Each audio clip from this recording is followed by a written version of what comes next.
like the way this looks better. Oh, I know it.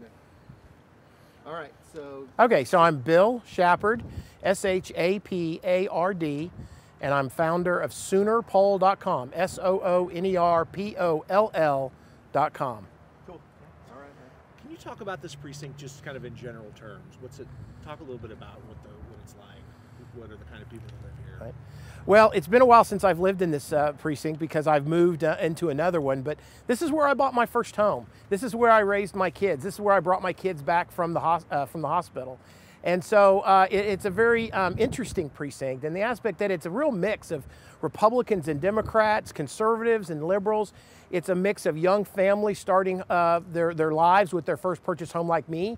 And then there are other, like my neighbor right over here, who is elderly and still living and still in her home and still independently living by herself. So the neighborhood's very diverse from that aspect. And so the entire precinct is as well. Oklahoma is considered a strong red state, and all indications are it will go Republican in the general election. But there are many shades of red in Oklahoma. Can you speak a little bit about the diversity among GOP voters? Right, and this just among the GOP or this precinct? Were you wanting to? GOP voters. Yeah, GOP voters. Yeah, you know, Republicans are now finding themselves to be the majority and have a super majority in the state.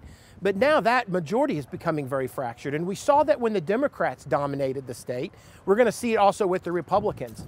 Most of the dividing lines people have talked about between Tea Party or establishment or chamber type of Republicans.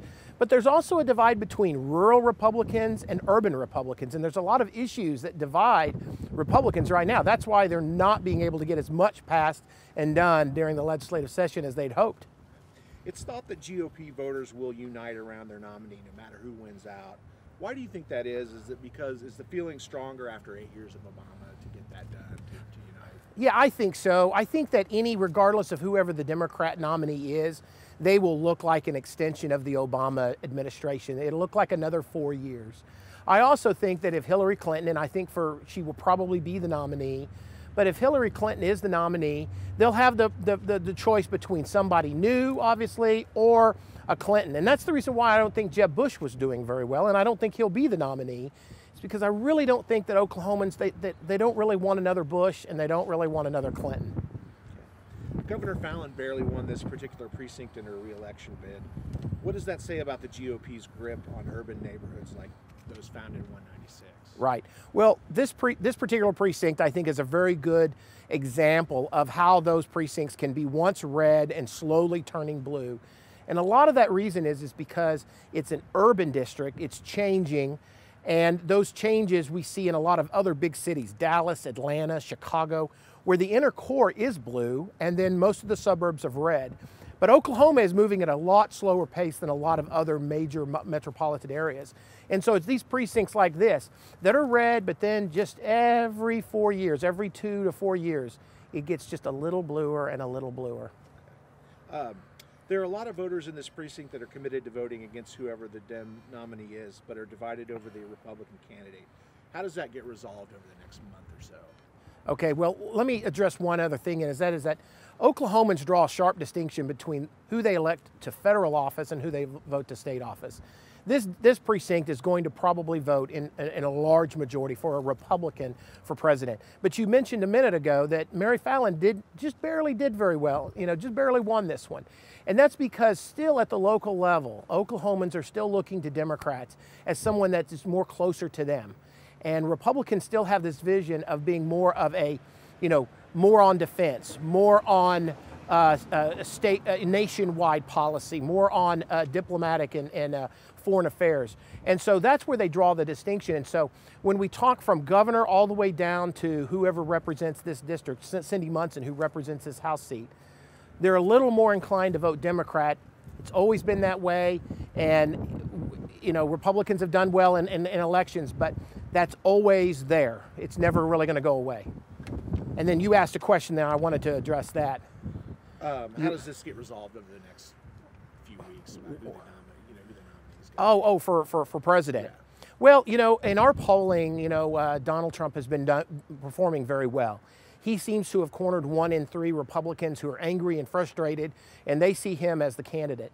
But what we're not seeing is that we're seeing that when other candidates are dropping out, we're not seeing that vote go towards him. So it would appear to me that Donald Trump right now is benefiting from a very crowded field.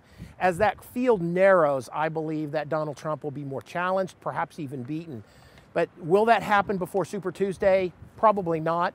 I still feel like Donald Trump will do well in this state, but a lot can change in 2 weeks. We saw a lot changed in the last 2 weeks, a lot can change in the next 2 weeks. This is a media-related question. There was a Pew Research poll last week that showed few people get election news from local newspapers, that it's mostly from TV.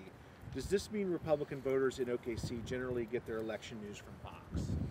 Well, I think that the television has always been king when it comes to politics. They know that's how to reach voters. What they're not getting, though, through television is they're not getting the more in-depth. And I think that's one of the reasons why we have a lot of voters who are really what we would call uninformed voters. Your newspaper has the ability to go more in depth with story and analysis and a profile of candidates that just simply can't be done in 2.5 minutes during the news, the local news on television. And so I think that as fewer people have read newspapers to find out about candidates, the amount of undecided or uninformed voters has gone up. And I think that's what's driven a lot of that, is where people are getting their news and how little news that they can get through the electronic media. Do older Republicans more so than Democrats make exceptions for Social Security and Medicare when they talk about disliking social programs? Okay, I'm sorry, could you read that one more time? Do older Republicans more so than Democrats make exceptions for Social Security and Medicare when they talk about disliking social programs? There's no doubt that Democrats look like the defenders of more social programs because in more cases than none, they develop social programs. What has happened, though, is that Republicans are finding that they are just as supportive, but they don't get as much credit, I believe, for their support. And many times, if you go back and look at the record, those that were going to either cut benefits or tax benefits usually came from the Democrat side of the aisle in most legislation. So for the most cases, though, what we need to concentrate on is the public perception. And the public perception is that Democrats are typically seen as the defenders and creators of social programs like Social Security and Medicare, and therefore they're the last ones thought that they would do something negative towards it. This is a Democratic question. The Sanders campaign, I believe I read on Politico, was going to dump about $400,000 into TV advertising here. How do you assess their chances in Oklahoma? Do you feel any momentum for them? Yeah, I do, because in our polling, when we first started, Bernie Sanders was at 12 points, and now he's at 28. And that's a huge increase. Now, you might ask me, why do I think that Bernie is doing well? I mean, he is a Democrat socialist. That doesn't seem to, does that mean there's 28% of Oklahoma Democrats are socialists? No, I don't think so. I think a lot of that has to do with the fact that they really don't like Hillary Clinton. In our polling from the beginning, we've had as much as 40% undecided in this race, and yet Hillary Clinton is probably the most well-known Democrat to ever run for president of the United States. Has at least the best resume to run for president of the United States. But what I think that says is that they're looking for somebody other than Hillary Clinton, and that's why Bernie's doing well. Now, Bernie has bought some time, and I think that what he's looking to do is steal some delegates. Keep in mind that Oklahoma is not a winner-take-all state with regard to delegates.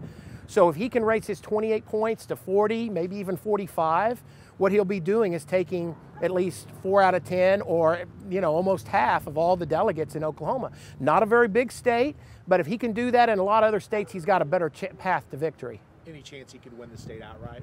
No, I don't think so. I think that Hillary has remained strong here. I don't think she needs that many points to get over 50%. So in all honesty, it'll be a win for her. But again, it's not a win because it's not a winner take all. So for her to right now, she's losing delegates every point that Bernie goes up.